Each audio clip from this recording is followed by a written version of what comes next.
በአረብ ሀገር ስደትና በልጅነት ጋብቻ ምክንያት በርካታ ተማሪዎች ትምህርታቸውን እያቋረጡ መሆኑን የደቡብ ወሎ ዞን ትምህርት መምሪያ አስታወቀ።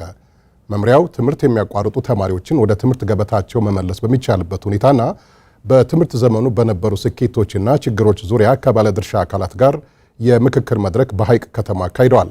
መረጃውን ያደረሰን የደቡብ ወሎ ዞን የመንግስት ኮሚኒኬሽን ጉዳዮች መምሪያ ነው። ሀያት መኮንን እንደሚከተለው ታቀርበዋለች። በተቋም ግንባታ የትምህርት ቤቶችን ደረጃ በማሻሻል እንዲሁም በሌሎች የትምህርት ተግባራት ተስፋ ሰጪ ውጤቶች እየተስተዋሉ ቢሆንም የአቋራጭ ተማሪዎች ቁጥር ከጊዜ ወደ ጊዜ እያሻቀበ መምጣቱ አሳሳቢ ሆኗል። ጉዳዩ ያሳሰበው የደቡብ ወሎ ዞን ትምህርት መምሪያም በዋናነት አቋራጭ ተማሪዎችን በተመለከተና በሌሎች በትምህርት ዘመኑ እስካሁን ስለነበሩ ስኬቶችና ችግሮች ከባለድርሻ አካላት ጋር በሐይቅ ከተማ የምክክር መድረክ አካሂዷል። ከቀበሌ አመራሩ ጋር የመታገል ስራ እንዲሰራ በግምገማዎች በሱፐርቪዥን ድጋፎች እነዚህን ስራዎች እየሰራን ነው።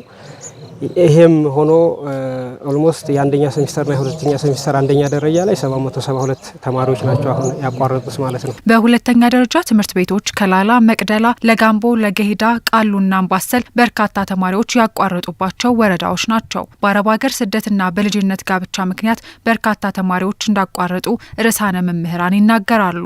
ከአንድ ቀበሌ ተነስቶ ወደ ሌላ ቀበሌ፣ ከአንድ ወረዳ ተነስቶ ወደ ሌላ ወረዳ ሚሄዲ ተማሪዎች ስላሉ በእነዛ መንገድ ያቋርጧል። ከአቅም በላይ ባልሆነ ችግር ምክንያት አንድም ተማሪ ከትምህርት ቤት እንዲያቋርጥ 2 ቀን 3 ቀን 4 ቀን ከትምህርት ቤት ከቀረ ደግሞ የትምህርት ቤት አመራሩ የቀበሌ አመራሩ ተከታትሎ ተማሪዎችን ለማስመለስ ጥረት እያደረግን ያለንበት ሁኔታ ነው ያለው። ቀሪ ተማሪዎች የትምህርት ዘመኑ መጨረሻ ድረስ እንዲዘልቁ እንደሚሰሩ የተናገሩት ኃላፊዎቹ የተማሪዎችን ውጤት ለማሻሻል የጀመሩትን ስራ የበለጠ አጠናክረው እንደሚቀጥሉ አረጋግጠዋል። ተማሪዎች ወደ ውጭ እንዲሄዱ ከመፈቀዱ ጋር ተያይዞ ብዙ ተማሪዎች ያቋረጡበት ሁኔታ ነው ያለው።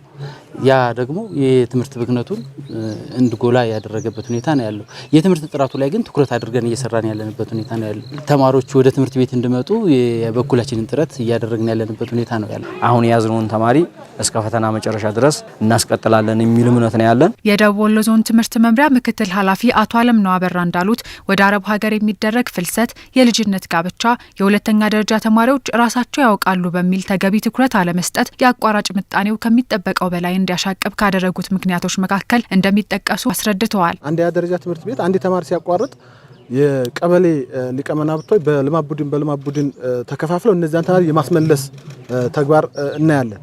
ሁለተኛ ደረጃ ላይ ግን ያጋጠመን ችግር ምንድነው?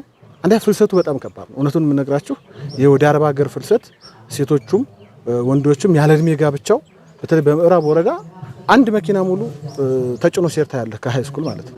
እነዛ በጣም ተፈታትነውናል። ሁሉም ባለድርሻ አካላት ተገቢውን ትኩረት ሰጥተው መስራት ከቻሉ በትምህርት ዘርፉ አቋራጭ ተማሪን መከላከልን ጨምሮ ሌሎች ችግሮችን መቅረፍ እንደሚቻል ነው ምክትል ኃላፊው የገለጹት።